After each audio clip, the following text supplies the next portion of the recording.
चलिए अब हम इस क्लास में केस के बारे में पढ़ते हैं। जैसा कि पार्ट्स ऑफ स्पीच के अंतर्गत हम लोगों ने नाउन पढ़ा और नाउन के अंतर्गत नंबर व जेंडर को पढ़ा और नंबर व जेंडर के बाद आता है केस। केस मीन्स कारक। ऐसा मत समझिएगा केस मीन्स मुर्गे का केस, ठीक है ना, मुर्गे का केस नहीं, केस का मतलब कारक। चलिए लिखिए CASE, केस मीन्स कारक। अब सबसे पहले ये जान लेते हैं कि कारक होता क्या है। तो लिखिए वह सब जो वाक्य में एक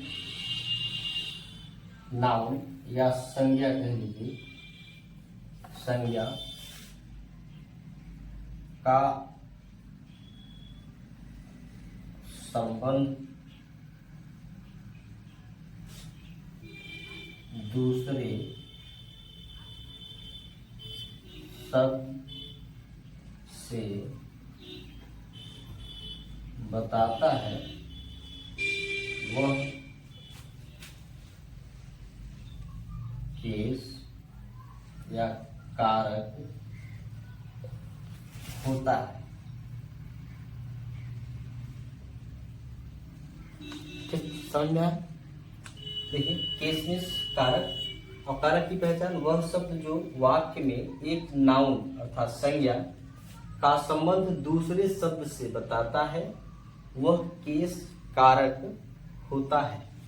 ठीक है, अब जान लेते हैं केस हिंदी में भी होता है और अंग्रेजी में भी होता है।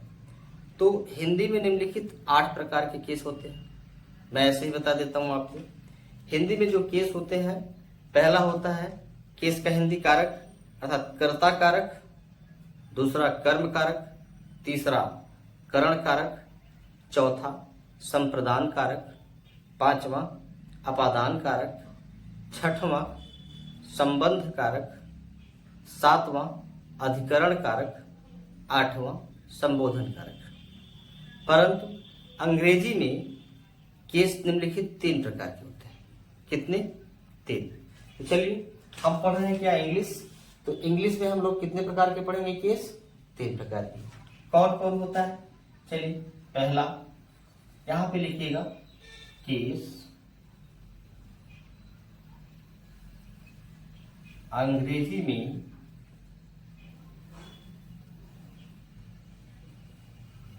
निम्नलिखित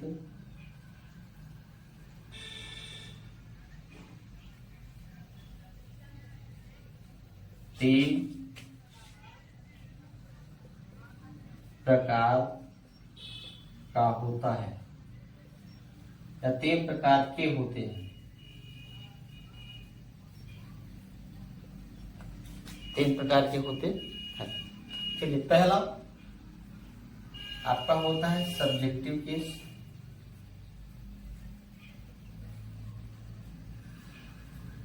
सब्जेक्टिव केस जिसकी हिंदी होती है कर्ता कारक। ठीक, पहला सब्जेक्टिव केस कर्ता कारक। दूसरा OBJECTIV ऑब्जेक्टिव केस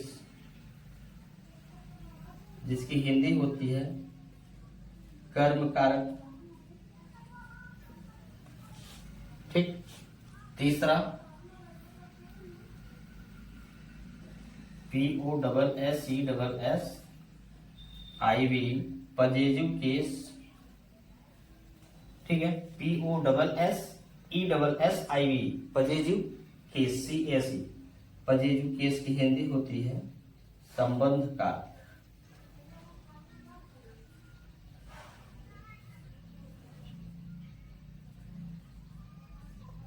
ठीक, संबंध कारक। ये निम्नलिखित 3 प्रकार के केस इंग्लिश में होते हैं। जैसा कि हिंदी में बताया आपको, हिंदी में निम्नलिखित 8 प्रकार के होते हैं। ठीक है, तो हिंदी में मैं बोल दिया हूँ, एक बार पुनः मैं रिपीट कर देता हूँ।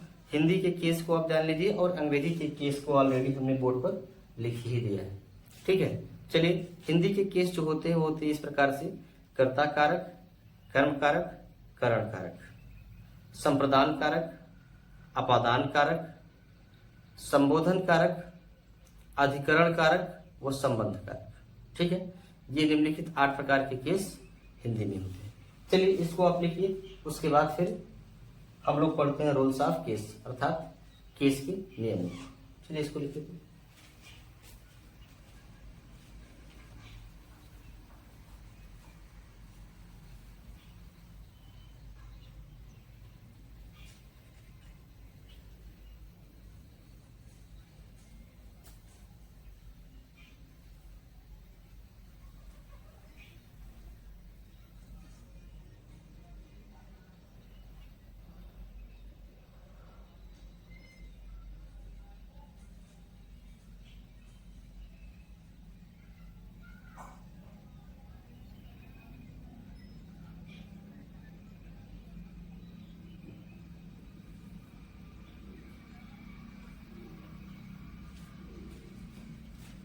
हो गया, लिख लिए। चलिए इसको रेस्ट करते हैं। रूल नंबर 1,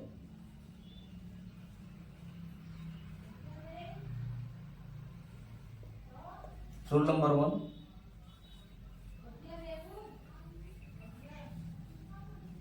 नॉमिनेटिव या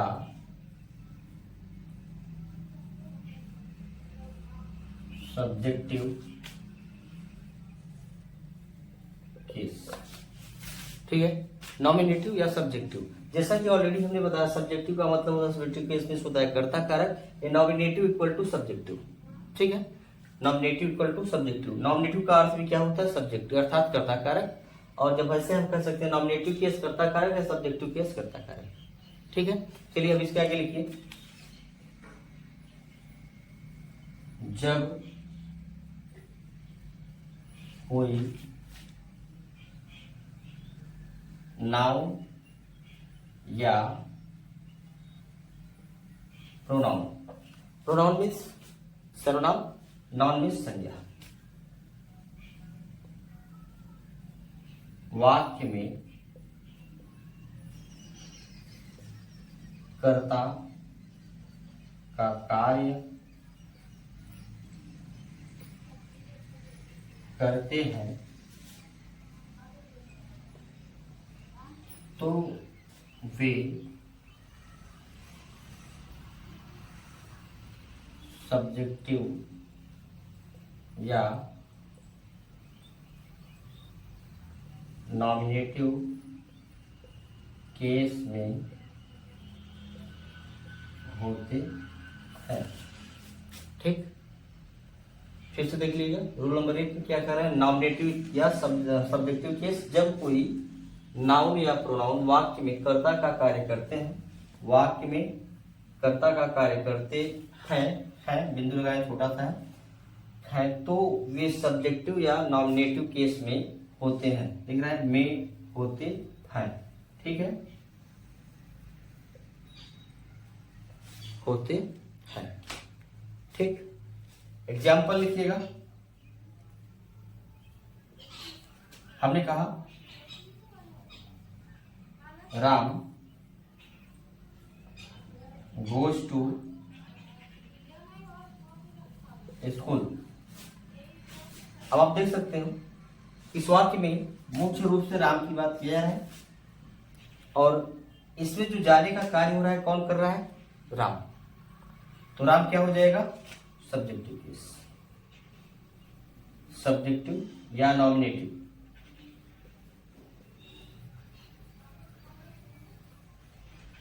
नॉमिनेटिव केस। ठीक है, दूसरा हम लिखते हैं सीता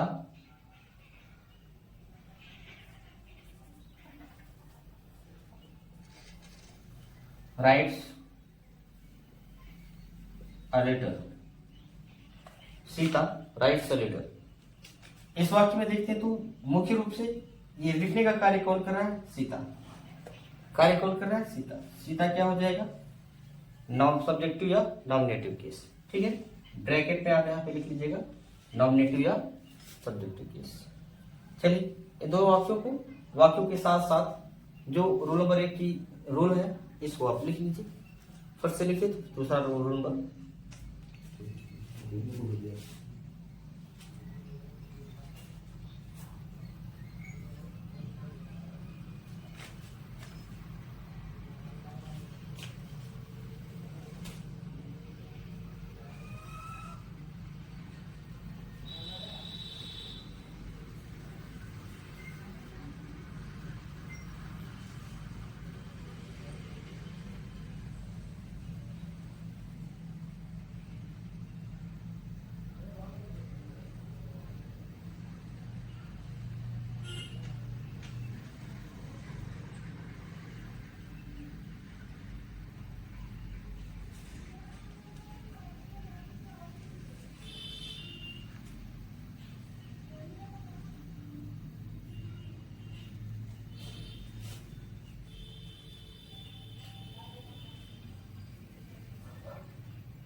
हो गया, लिख चुके हैं।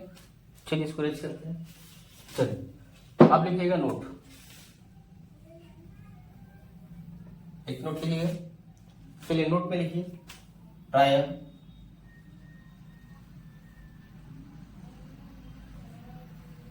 वर्ब अर्थात क्रिया। वर्ब मीन्स क्या होता है? क्रिया में कौन या किसने का प्रश्न करने पर उत्तर में जो नाउन या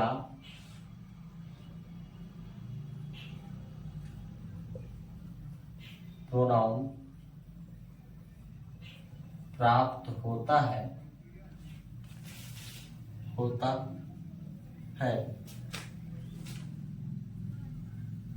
वह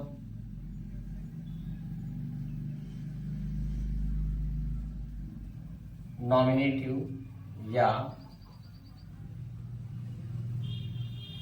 सब्जेक्टिव केस में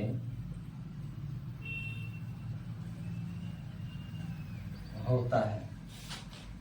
ठीक, फिर से देख लीजिए। प्रायः वर्ब में क्रिया में, वर्ब अर्थात क्रिया में कौन या किसने का प्रश्न करने पर उत्तर में जो नाउन या प्रोनाउन प्राप्त होता है वह नॉमिनेटिव केस सब्जेक्टिव केस में होता है। ठीक, इसके आगे लिखिए आमतौर पर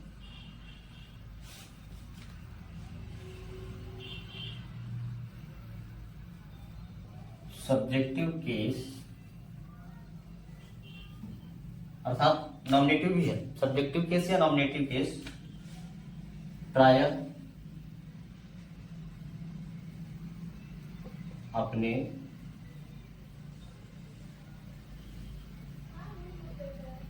मेन वर्ब अर्थात ब्रैकेट में लिखिएगा मुख्य क्रिया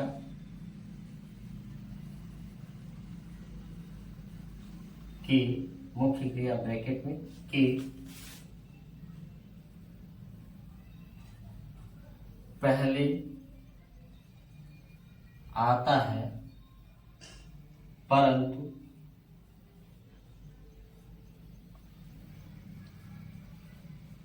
प्रश्नवाचक वाक्य या जिस वाक्य का आरंभ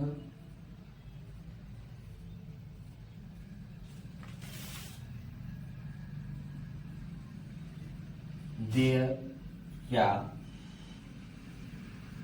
हियर से होता है, होता है।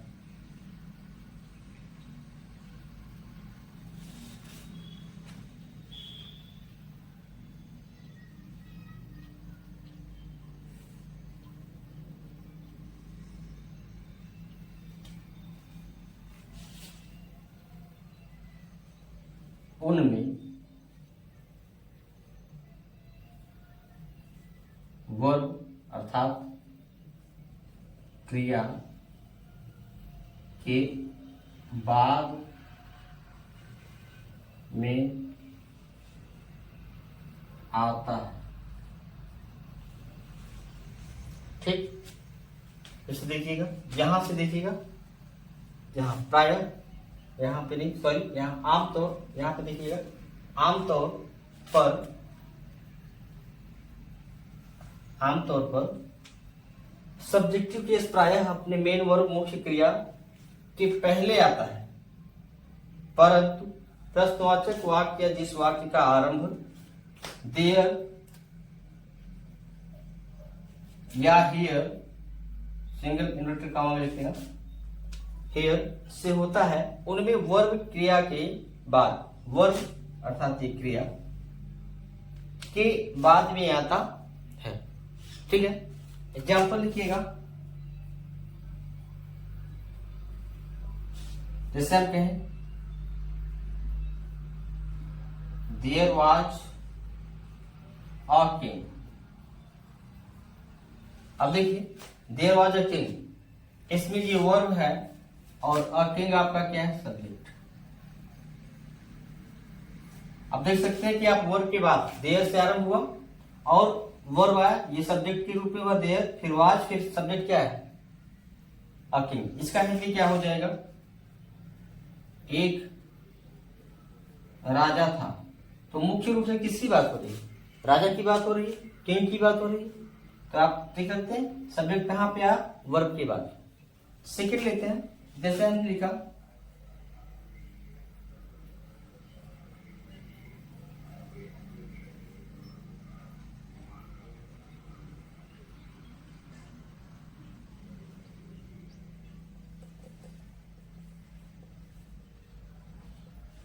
व्हाट इज दिस, हमने क्या लिखा, व्हाट इज दिस। अब आप देखो इस वाक्य में व्हाट इज दिस, यह क्या है, तो मुख्य रूप से कौन, यही तो प्रश्न कर ना, वह ये तो प्रश्नवाचक शब्द हो गया, वर्ब हो गया, ये सब्जेक्ट हुआ।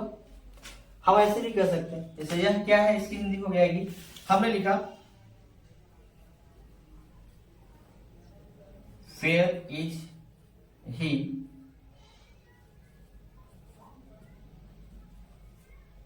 रीडिंग। ठीक है, वेयर इज ही रीडिंग। अब आप देखो इस वाक्य में वेयर इज ही रीडिंग, वह कहां पढ़ रहा है। तो आप देखो question word, helping word, subject, main word. तो आप देखो ये भी तो वर्ब है और ये भी मेन वर्ब है। तो मुख्य क्रिया के पहले तो आया लेकिन वर्ब के बाद में आया। ठीक, तो वेयर इज ही रीडिंग, वह कहां पढ़ रहा है, इसका हिंदी हो जाएगा। हमने नेक्स्ट लिया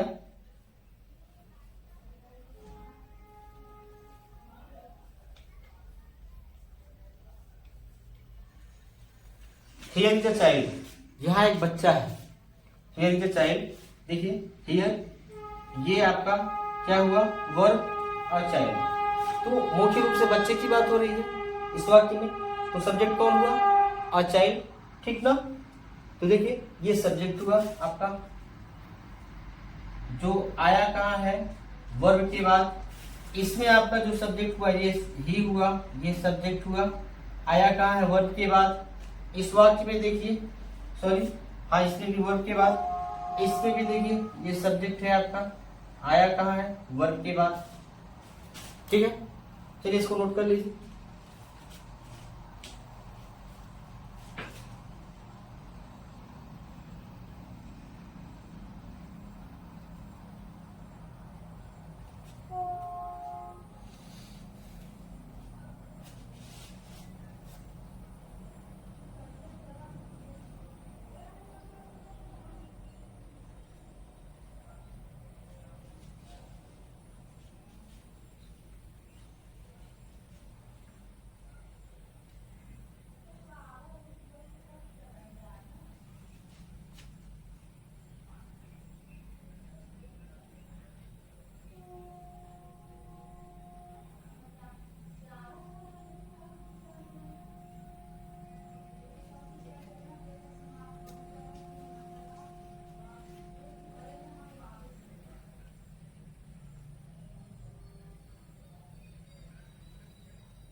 चलिए लिख चुके हैं, चलिए इसको रेस करते हैं। चलिए अब लिखिएगा, हेडिंग के रूप में लिखना है, क्या लिखना है,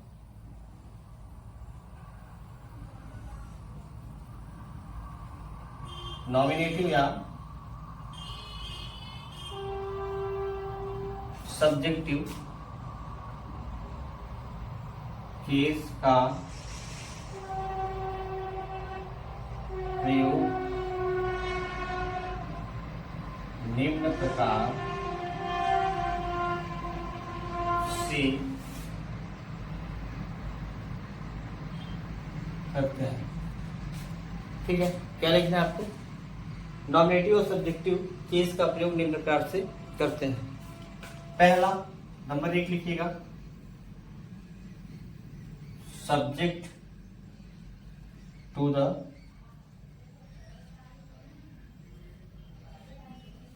verb, subject to the verb. ठीक है, अब यहां पे ऐसे भी कर सकते हैं, सब्जेक्ट टू द वर्ब का मतलब हुआ क्रिया के लिए कर्ता। ठीक है, इसके आगे लिखिएगा, लिखिएगा जब नाउन वाक्य में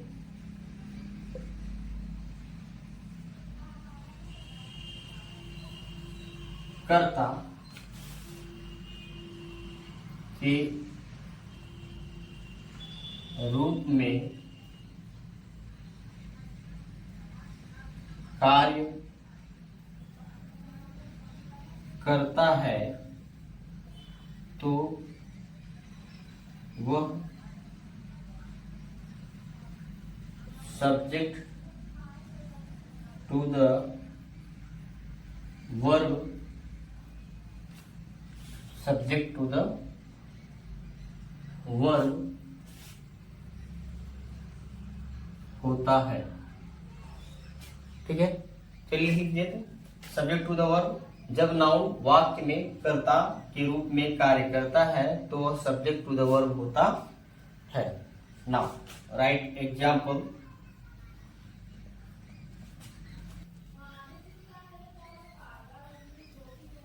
Mohan is going to school. ठीक है, अब आप देखो मोहन क्या है इस वाक्य में, कर्ता का कार्य कर रहा है, इसलिए क्या हो जाएगा, कर्ता। दूसरा हमने लिखा शी वेंट, यहां पे हम किसी का नाम ले लेते हैं, जैसे हमने लिया Rekha, went to market, Rekha is also subject of this verb. Okay, now note down it at once. In this sentence Rekha will be subject, and first sentence Mohan. Mohan is subject of this sentence and Rekha is the subject of this. Now note down it at once.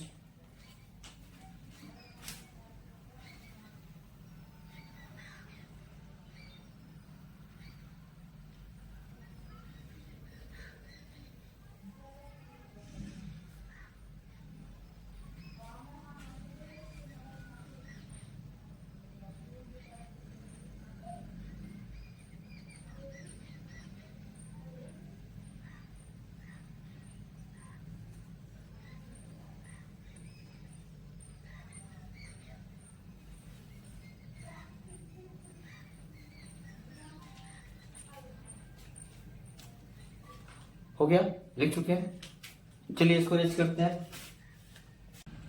चलिए अब लिखिए number 2, इसमें लिखिएगा nominative case इन APPOSITION opposition.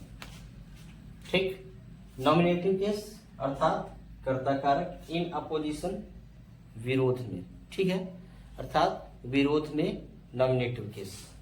ठीक है, इसके आगे लिखिएगा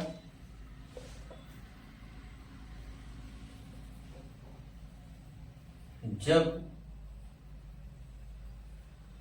वाक्य में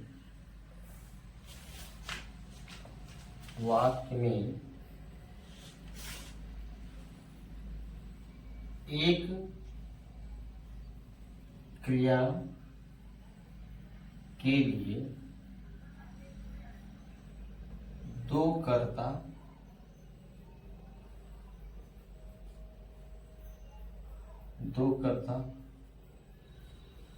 आए हों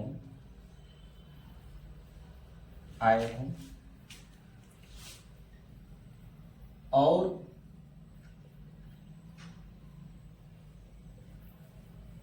दोनों कर्ता से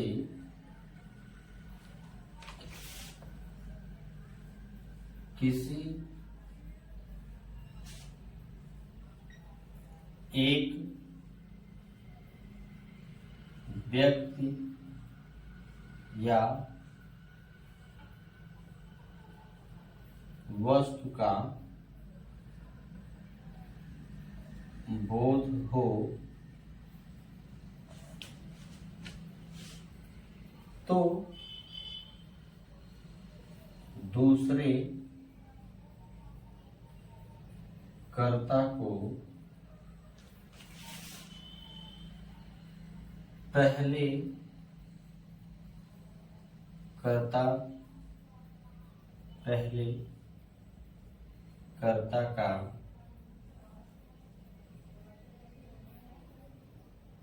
नॉमिनेटिव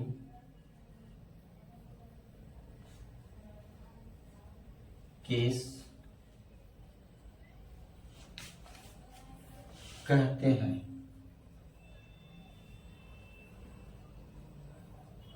ठीक, चलिए एक बार फिर से देख लीजिए। तो नॉमिनेटिव केस इन अपोजिशन, जब वाक्य में एक क्रिया के लिए दो कर्ता हैं और दोनों कर्ता से किसी एक व्यक्ति का या किसी एक वस्तु का बोध हो तो दूसरे कर्ता को पहले कर्ता का नॉमिनेटिव केस इन अपोजिशन कहते हैं। ठीक है, नॉमिनेटिव केस इन अपोजिशन कहते हैं, इन अपोजिशन कहते हैं। ठीक है, एग्जाम्पल लिखिएगा। जैसे एग्जाम्पल हमने कहा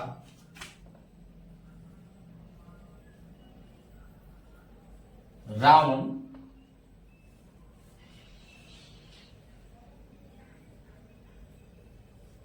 द किंग ऑफ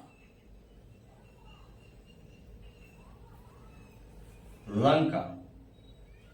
अब आप देखें रावण के हैं या द किंग ऑफ लंका, ये दो के दोनों एक ही व्यक्ति है जिसके 10 सिर होते हैं। कितने सिर? 10 सिर हैं। ठीक है, ये रावण एक ही है। ठीक है, हमने चाहे यहाँ पे जो है कहा रावण और चाहे मैं कहूं द किंग ऑफ लंका, दोनों कौन है? यही है। ठीक है, अब देखिए आगे, स्टोल अवे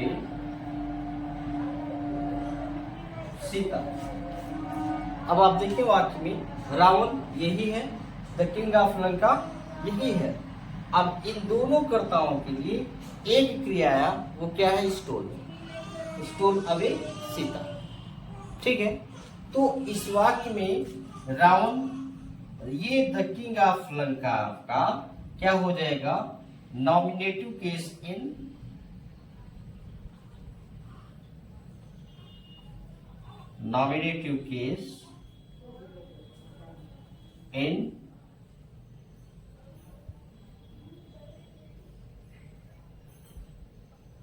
अपोजिशन। ठीक है, the king of Lanka will be nominative case of opposition, nominative case in opposition of Ravan. चलिए दूसरे उदाहरण में देखते हैं। चलिए दूसरे उदाहरण में जैसे हमने लिया, इसको रेज करते हैं। हमने लिया दिल्ली, DELHI, दिल्ली, ब्रैकेट में हमने लिखा the capital of India, the capital of India. ठीक है, यहां पे ये नहीं, दिल्ली कॉमा लगाएंगे, द कैपिटल ऑफ इंडिया हमने यहां पे कॉमा किया। अब बताओ, चाहे आप दिल्ली कहो और चाहे द कैपिटल ऑफ इंडिया, दो के दोनों एक ही स्थान को प्रदर्शित कर रहे हैं, है ना। देखिए Delhi the capital of India is a big city. अब आप देखो, चाहे Delhi is a big city, the capital of India is a big city, ये इज जो वर्ब है, ये दोनों के इज जो आया है, ये इन दोनों संज्ञाओं के लिए है। इन दोनों संज्ञाओं के लिए एक वर्ब क्या है, इज। इसलिए दिल्ली का nominative case in apposition will be the capital of India. Understand? अर्थात the capital of India Delhi का नॉमिनेटिव केस इन अपोजिशन होगा। ठीक है, now note down it at once.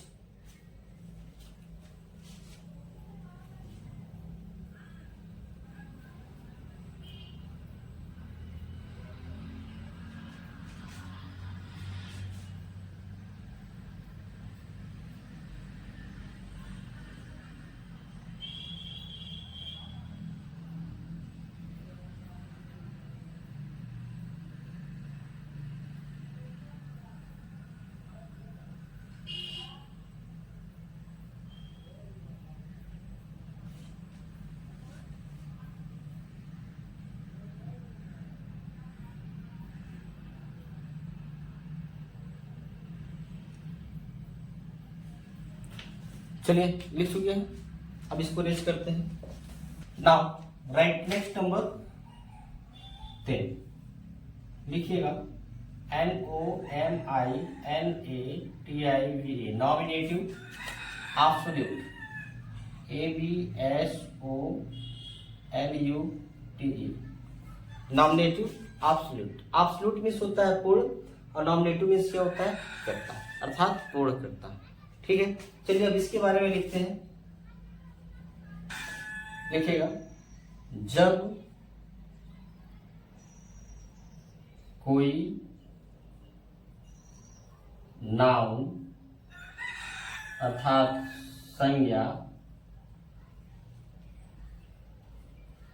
किसी वाक्य में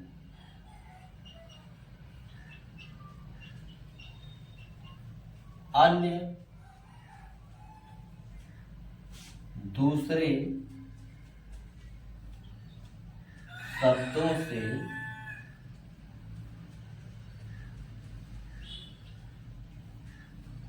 कोई संबंध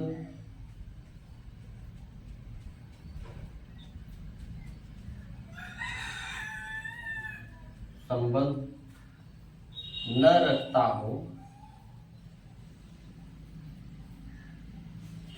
रखता हो तो वह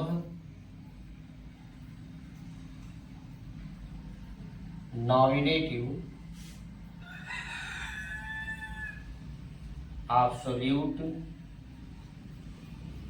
होता है। ठीक है, अर्थात जब कर्ता अपने आप में पूर्ण अर्थ देता हो और वो किसी दूसरे शब्द से कोई संबंध न रखता हो तो उस कर्ता को नॉमिनेटिव एब्सोल्यूट कहते हैं। ठीक है, देखिए, जब कोई नाउन संज्ञा किसी वाक्य में अन्य दूसरे शब्दों से कोई संबंध न रखता हो तो वह नॉमिनेटिव एब्सोल्यूट होता है। एज करके लिखिएगा, सॉरी एग्जाम्पल लिखिएगा।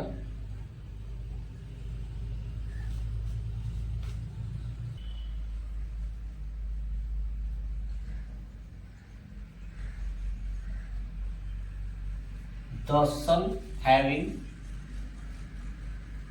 Set, we went home.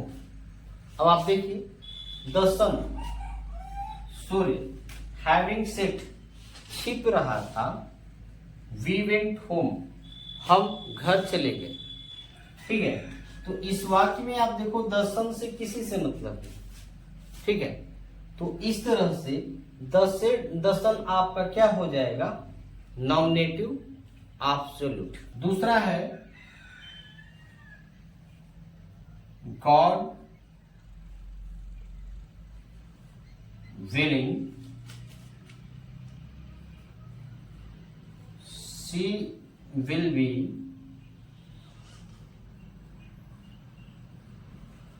success।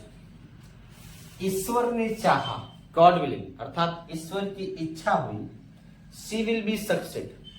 ठीक है, अगर ईश्वर की इच्छा हुई, सी विल बी सक्सेड, वह सफल हो जाएगी। ठीक है, तो इसमें आप देखोगे तो गॉड विलिंग, गॉड से किसी से कोई संबंध नहीं है, ईश्वर की इच्छा, सी विल बी सक्सेड, वह सफल हो जाएगी।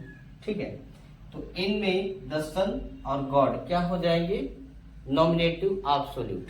Now note down at once.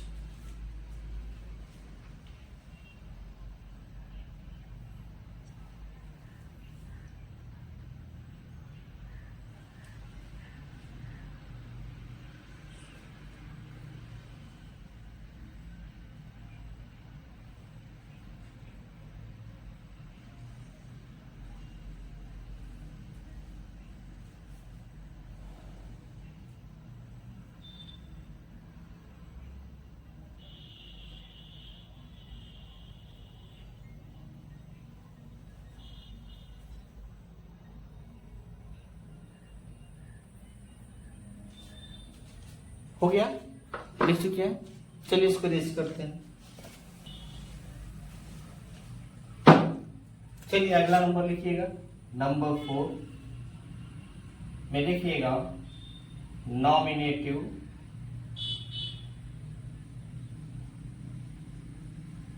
Of address या VOCATIV वोकेटिव केस। ठीक है, नॉमिनेटिव ऑफ एड्रेस या वोकेटिव केस अर्थात नॉमिनेटिव ऑफ एड्रेस का अर्थ क्या हुआ, एड्रेस मीन्स क्या होता है, एड्रेस मीन्स पता, अर्थात नॉमिनेटिव का पता अर्थात सब्जेक्ट का पता, या आप ऐसे कर सकते हैं वोकेटिव केस की हिंदी होती है संबोधन कारक। क्या होता है, संबोधन कारक। चलिए इसके आगे लिखते हैं, जब हम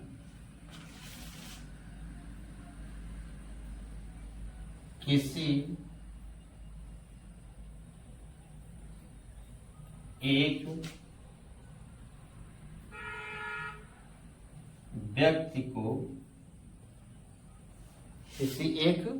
व्यक्ति को संबोधित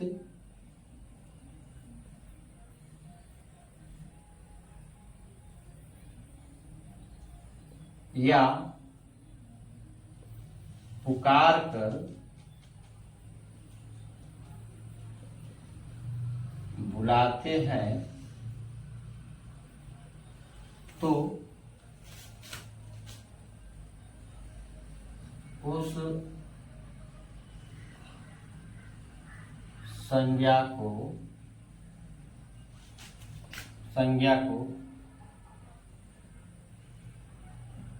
नॉमिनेटिव केस या नॉमिनेटिव एड्रेस या लिखिएगा नॉमिनेटिव एड्रेस या वोकेटिव केस कहते हैं। ठीक, नाउ राइट एग्जाम्पल।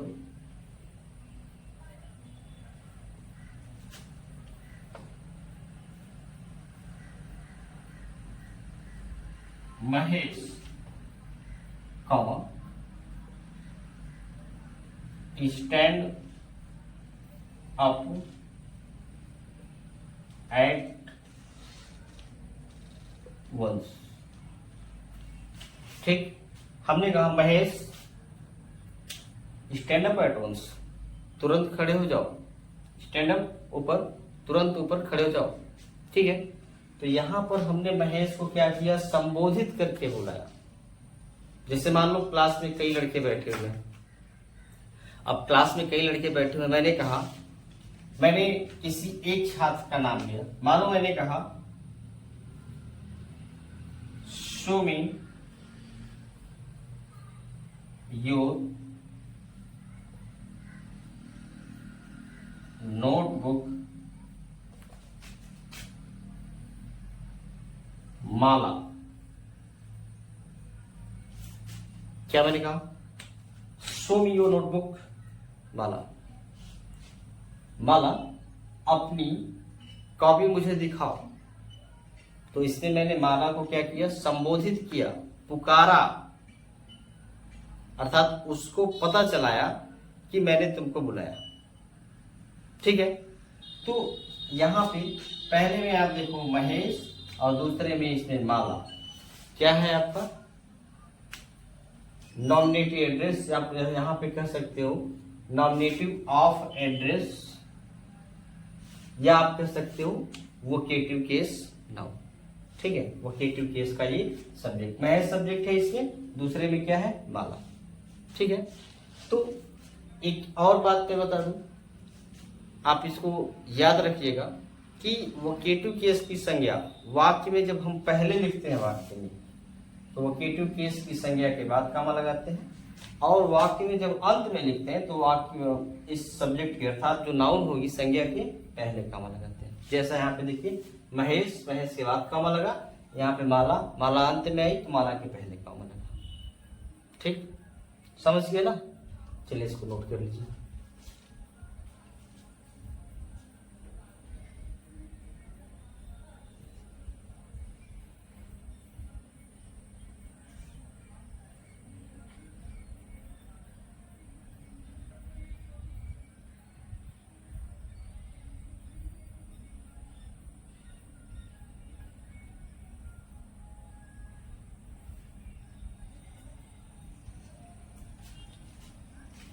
चलिए लिख चुके हैं, चलिए इसको रेज करते हैं।